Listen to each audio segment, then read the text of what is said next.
She barely whispered when she spoke, not because she had nothing to say, but because somewhere along the way, the world had taught her that her voice didn't matter. She worked at a small clinic on the east side of the city. She showed up early. She stayed late. She remembered every patient's name, not because it was in her job description, but because to her, every name was a person, every person was a story, and nobody noticed. But one Sunday afternoon, a little girl, no older than 7, sat swinging her feet in that waiting room, watching. The way children do when adults think nobody is paying attention. And she tugged on her mother's sleeve and asked one question, "Mommy, why does everyone get quiet when that doctor walks in?" Her mother didn't have an answer, but by the end of this story, she would. Her name was Maya Chen, 29 years old, junior nurse at Greenfield Community Clinic, a modest, underfunded medical center tucked between a laundromat and a bodega on the corner of 5th and Maple. It wasn't the hospital she'd dreamed of as a child, but it was where she'd landed, and she'd made it hers. Maya was the kind of person you'd describe in the negative. She wasn't loud. She wasn't assertive. She didn't speak up in staff meetings. She didn't push for credit when a patient recovered well. She didn't complain when the supply closet was low. She just quietly ordered more gauze and left it on the shelf. What Maya was present. Fully, completely present. She knew that Mr. Patel in room 4 needed his water cup refilled every 40 minutes because his medication made him thirsty, but he hated asking twice. She knew that little Tommy in the pediatric wing was afraid of the blood pressure cuff unless you made it into a game,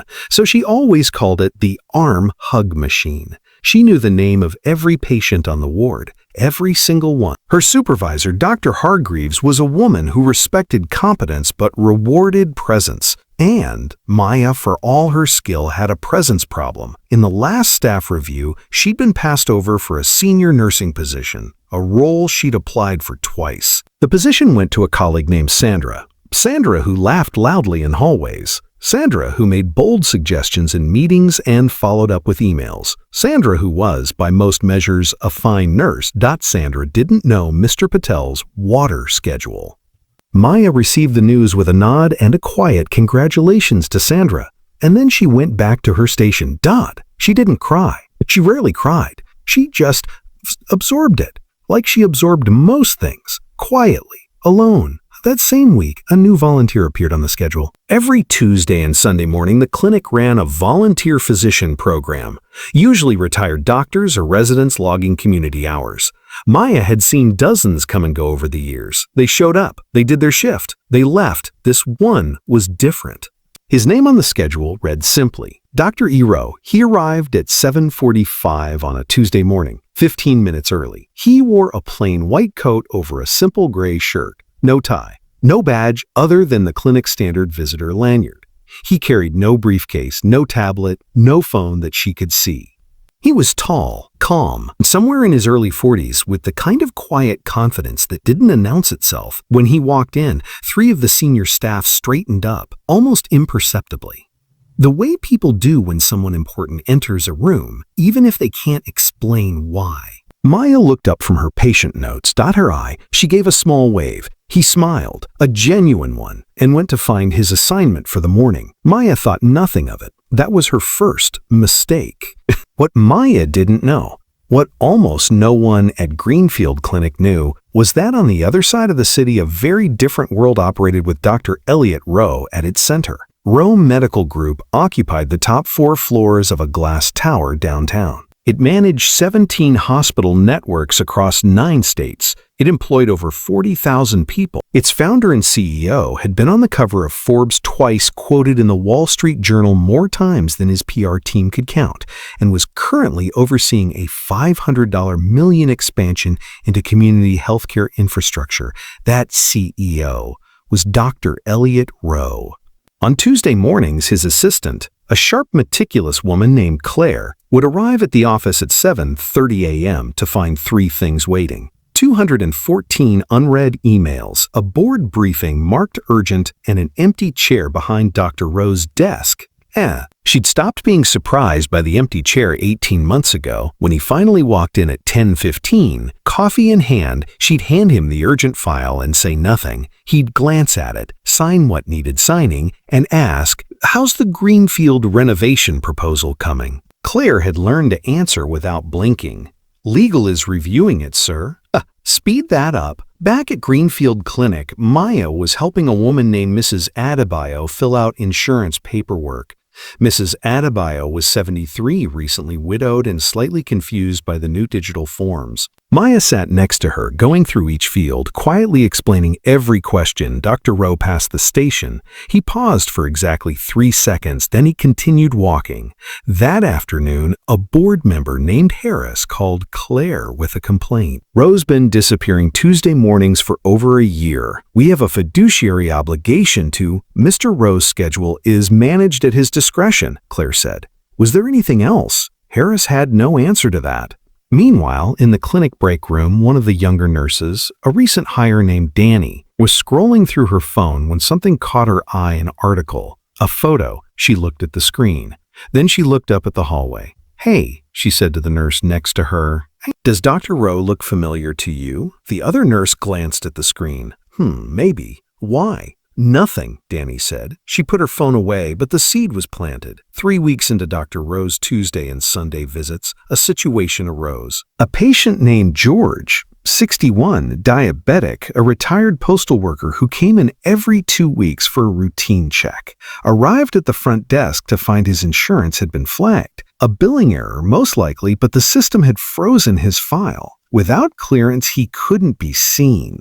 The receptionist on duty, a temporary hire named Marcus, apologized and said there was nothing he could do until the billing team reviewed it. That could take 3 to 5 business days. George nodded slowly. He'd taken 2 buses to get there. He was putting his coat back on when Maya came out of the hallway. "Mr. George, you're not staying," he explained the situation quietly, the way people who've learned not to be a burden always explain things. Briefly, without complaint, already halfway to the door, Maya turned to Marcus.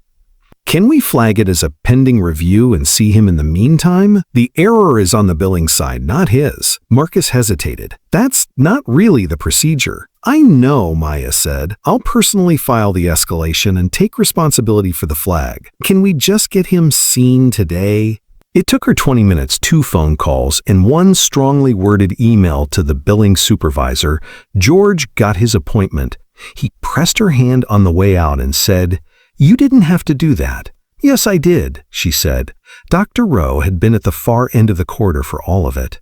He said nothing, the wave of nothing, but he watched. Later that week, Sandra was formally introduced as the new senior nurse at a brief staff meeting. Dr. Hargreaves spoke warmly about Sandra's leadership qualities. Sandra gave a short speech. Maya clapped, genuinely.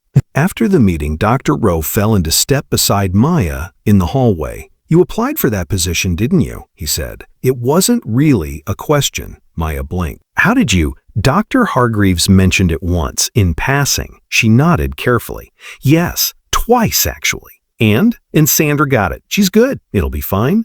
Dr. Rowe looked at her for a moment. "Then, can I ask you something? Why do you know everyone's names?" Maya almost laughed. Not unkindly, just at the unexpectedness of it. "Because they're people. I don't know. It would feel wrong not to." He nodded slowly, like he was storing the answer somewhere careful. That evening he called Claire. "The renovation proposal for Greenfield," he said. "Add a patient experience coordinator role to the staffing model, senior level, full benefits. Any particular qualifications you're designing for?" Claire asked if there was a pause. "Someone who knows everyone's name," he said, and he hung up. It happened on a Sunday morning, 6 weeks after Dr. Rowe first walked through the clinic's doors. A local news crew arrived in the parking lot at 8:00 a.m. Not for a story exactly, but to document a press release announcement. The reporter, a young woman with a press badge and a camera crew, made her way to the front desk and asked to speak to someone in administration. Maya was the first person she found. "We're just here to capture the announcement," the reporter said, holding out her phone with a press release on screen. "About the renovation funding. The donor is anonymous, but our sources say it came through the Rowe Medical Foundation. Do you know anything about that?" Maya took the phone. She read the document once, then again. Rowe Medical Foundation. Anonymous donation. $2.03 million for full facility renovation. Greenfield Community Clinic, 5th and Maple. She handed the phone back, said she'd find someone in administration, walked calmly to the back hallway, and then she stood very still. Rowe. She pulled out her own phone, opened a search browser, typed 2 words. Elliot Rowe. The results loaded in seconds. Forbes profile, Wikipedia, LinkedIn, a TED Talk, and at the top, a photo. A man in a charcoal suit standing at a podium with the Rowe Medical Group logo behind him. Same strong hands. Same calm eyes. The man who had handed George a water cup while waiting for his appointment. The man who had sat beside a frightened elderly patient and explained her scan results in plain English because her English wasn't perfect, and he didn't want her to go home confused. The man who wore a plain white coat on Tuesday mornings because he didn't want people to treat him differently. Maya stood in that hallway for a long time. Softly, she thought about every moment she'd spoken to him like he was just a colleague. Every time she'd waved casually when he arrived. Every time she'd complained mildly about the broken supply closet, and he'd just listened. He'd known the whole time. She hadn't, and he had loved every minute of it. Word spreads fast in a small clinic. By 10 o'clock, the news had traveled from the front desk to every corner of Greenfield. Dr. Hargreaves was on the phone with her director. Sandra had composed a congratulatory email and sent it before anyone asked her to. 2 nurses were nervously reconsidering every interaction they'd ever had with Dr. Rowe. The lobby had a different energy now, a watchful energy, the kind that forms when people suddenly realize they've been auditioning and didn't know it. Dr. Rowe arrived at 10:15, the same time he always did on Sundays. He walked through the front door, and the room changed. Staff stood straighter. Smiles appeared that hadn't been there before. Someone offered to take his coat. He thanked them, quietly, with the same warmth he'd always had. No different. He moved through the hallway, paused outside the break room, paused outside Dr. Hargreaves' office. And then he walked to Maya's station, where she was updating patient charts with her head down, the way she always did. He stopped in front of her. She looked up. For a moment, neither of them said anything. Then Maya said very quietly, "You could have told me." He considered this. "Would you have waved at me the same way that first morning?" She thought about it honestly. "Probably not." "Exactly," he said. He sat down, uninvited the way he always did, in the chair beside her station. "I'm moving forward with the renovation. It starts in phases, administrative systems first, then the physical space. But before any of that, I need someone to build out the patient experience model. How patients are greeted, how their needs are tracked. How the clinic feels, not just how it functions." Maya said nothing. She was listening. "I'd like that person to be you," he said. "Senior level, on paper, reporting to Hargreaves. In practice, you'd report directly to the Foundation's community health team." Maya put down her pen very slowly. "But I'm not loud enough for that," she said. "That's what I was told." Dr. Rowe was quiet for a moment. "The loudest people in this building," he said finally, "didn't notice that Mr. Patel needed his water cup refilled every 40 minutes. You did." Across the lobby, the little girl from the opening, she was there again, back with her mother for a follow-up appointment. She was watching. She watched Dr. Rowe stand up. She watched Maya press her lips together the way people do when they're trying not to cry in public. She tugged on her mother's sleeve. "See?" she whispered.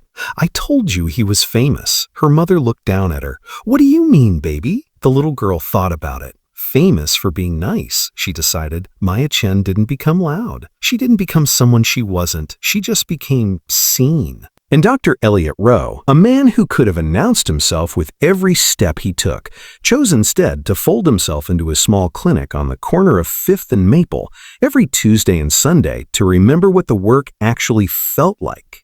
Because when you've been everywhere, sometimes the most important place to be is exactly where no one expects you. Kindness doesn't announce itself. It doesn't need a title or a badge or a name on a building. The people who change your life most often don't look the part because they're too busy doing the work. And the quietest person in the room, they've already noticed everything. If this story reminded you that being overlooked is not the same as being unseen, Share it with someone who needs to hear that today. And if you believe that kindness is always worth telling, you already know where to find more stories like this one. We'll see you next time.